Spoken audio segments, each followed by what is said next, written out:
Wow. Talk about a blockbuster trade involving the draft happening before the draft. So, as you've probably heard by now, the Philadelphia 76ers are going to be acquiring the Boston Celtics number 1 overall pick in exchange for their 3rd overall pick this year, and then the Lakers pick, first round pick from next year, if it's the 2nd, 3rd, 4th, or 5th overall pick. If it's not, if it's first or if it's 6th or beyond, then it will be the 2019 Sacramento Kings first round pick. This trade is a blockbuster, and a lot of fans of both teams have reactions. From what I've heard, a lot of Sixers fans are extremely happy with this trade, and a lot of Celtics fans are extremely mad at Danny Ainge for this trade. So we're gonna quickly go over, and I'm gonna discuss why I think each team would do this. So yeah, so let's start with Philadelphia. What do they gain out of this? Well, they gain the first overall pick in this year's draft, and I think we all know who they're gonna take. They need a point guard, and who is that? Who's the number 1 prospect in the draft this year? Markelle Fultz, who is, a lot of people are saying he is the best prospect. Or he's the best prospect in this draft. So, you know, and I can see why they do this. They're giving up 2 first round picks. They're giving up this year's first round pick. But if you want to look at it, they're basically moving up 2 spots. They're basically just moving up 2 spots for a future pick. Because, yeah, you don't need the 3rd overall pick and the 1st overall pick. So, I like the move from them. They did lose another first round pick from the future, which kind of sucks. But, I mean, at the same time, what are they trying to accomplish with this trade? And that is trust the process. I have to say it. But, yeah.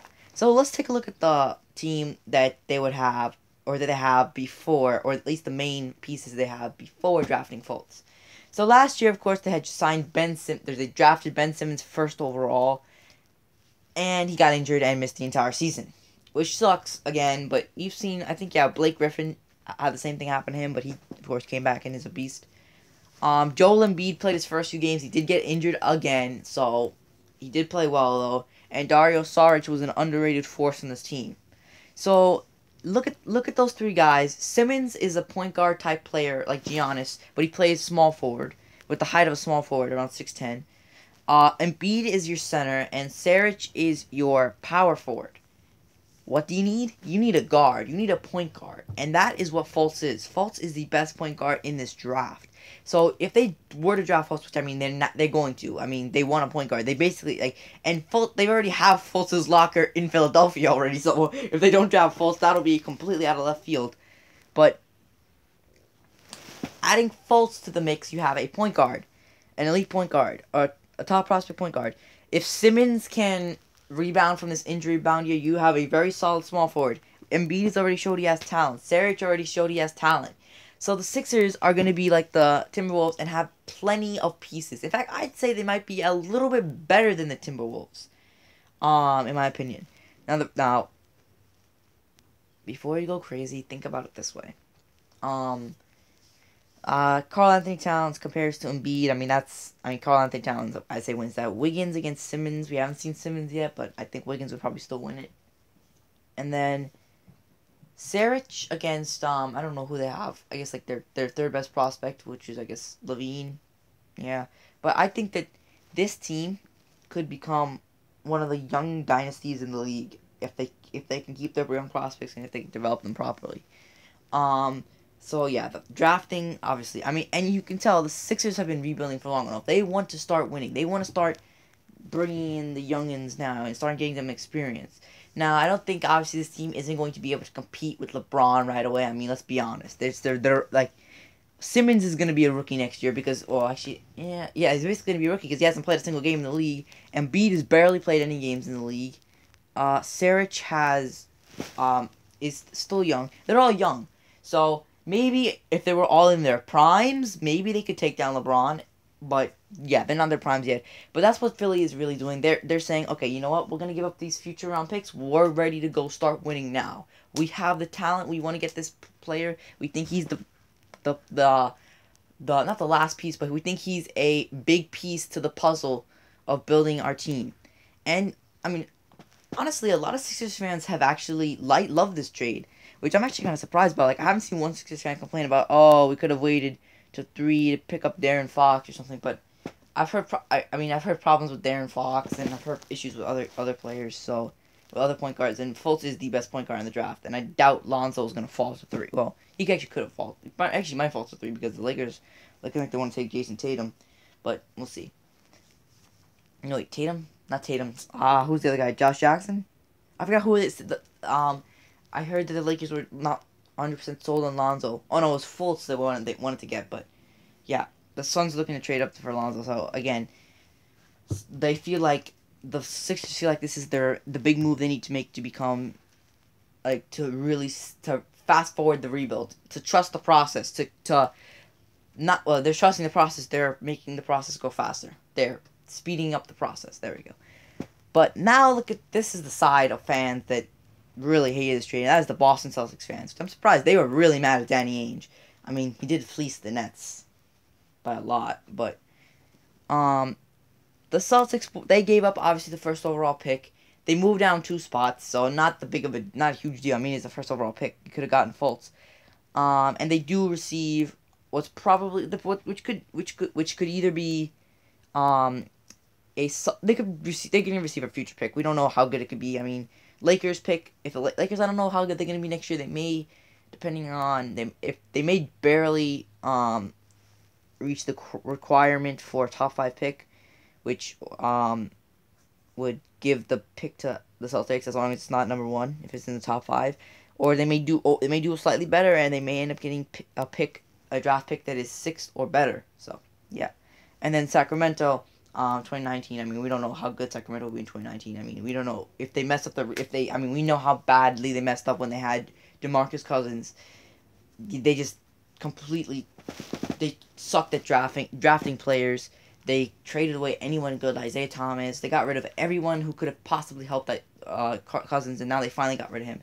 And we don't know how they're going to be in 2019. Who knows? They might end up. Imagine if the Lakers if the Lakers end up with the first overall pick, or 6th, 7th, 8th, or high or lower, and then the Celtics get the Kings pick, and the Kings pick ends up being like the first overall pick. That would be insane. But what is Boston looking for this?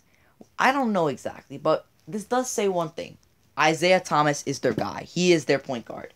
Now, Thomas may not be the tallest point guard ever. He may be quite relatively short. But he's still one of the best dynamic scorers in the league, and he's still a great player to have on the team. So this basically says to me, and this is what basically they're saying, Isaiah Thomas is our point guard. He is going to be a point guard. I've heard that Thomas has some defensive liabilities, which again suck. But at the same time, Boston doesn't need a point guard. I mean, let's look at the rest of their positions on the team. Yeah, I mean, at center they have Al Horford. I mean, Horford hasn't been like earning that contract of his, so I mean, I wouldn't be surprised if they want to get out of that, but Boston doesn't need a point guard. Point guard is probably their best position right now. And you know, Fultz is a great point guard. I know a lot of people say go with as much talent as you can in the NBA draft, but in this situation, I don't know if trading back is the worst idea, because Boston could be doing one of 2 things from my perspective. One is stocking up draft picks to trade for Jimmy Butler. I don't think any Boston fan would be opposed to getting Jimmy Butler. You could have a player who could guard some of the best offensive players in the league, and he can also score pretty well. And with Isaiah Thomas, I mean, Thomas can handle most of the offense, but Butler can come in and help him out, and Butler can handle the defense. So that's something I think a lot of Celtics fans would love to have happen. Also, they could also be doing something where instead of drafting a point guard, they trade back, get some more picks, and draft a small forward or a center or someone that's not a guard. Because, again, guard is their strongest position. I mean, they've got Isaiah Thomas, obviously. Avery Bradley. Who else they have there? Trying to see if there's anyone else. Marcus Smart, Terry Rozier. You know, their guard position, they've got some solid guard players. Yeah, obviously not the greatest in terms of height, but at the same time, looking at it from Boston's perspective, they probably could go with a small forward. I mean, Jaylen Brown, they did draft him 3rd overall last year. I don't know how good he's been for them. But they could always go with someone like Josh Jackson. There have been issues, of course, with his shooting, but he has been, like, he's considered a great prospect outside of his shooting. So Boston could always do that. Although that would be kind of sucky for them because then like they wouldn't have a great shooter. So I don't really know what Boston is doing here. I think that the Sixers did win the trade, but I think the best thing for Boston to do is try and stockpile his picks and trade for Jimmy Butler. I mean, if you want to compete with the Cavs, sorry, let's crack. You're gonna need someone who can guard LeBron, and Butler is one of those players who might be able to do it. Yeah, scratch that. I think he can guard LeBron, but he can also score, and Thomas can also handle more of the offense. Al Horford, of course, making a ludicrous contract. He can play decent, I guess. It's not worth the money, but he still play decent. And then, the Celtics, if they wanted to take down the Cavs, or if they even want to compete with the Cavs, adding Jimmy Butler would be a big piece toward that. And I think if they did add Jimmy Butler, the trade would, I don't know if it would be worth it for them, depending on what happens. But I think it would look like it would be, I think it would make more sense than drafting Josh Jackson. I think Josh Jackson isn't the greatest fit. I mean, he is a small forward, and they could use a small forward. But, you never know. Anyways, what do you guys think of this Boston Celtics Philadelphia 76ers trade? Who do you think won the trade? I know most people are going to say 76ers, but if I want to hear why. Why do you think they won the trade? Because, yeah. Leave that in the comments down below. So, thank you for watching. Enjoy your summer.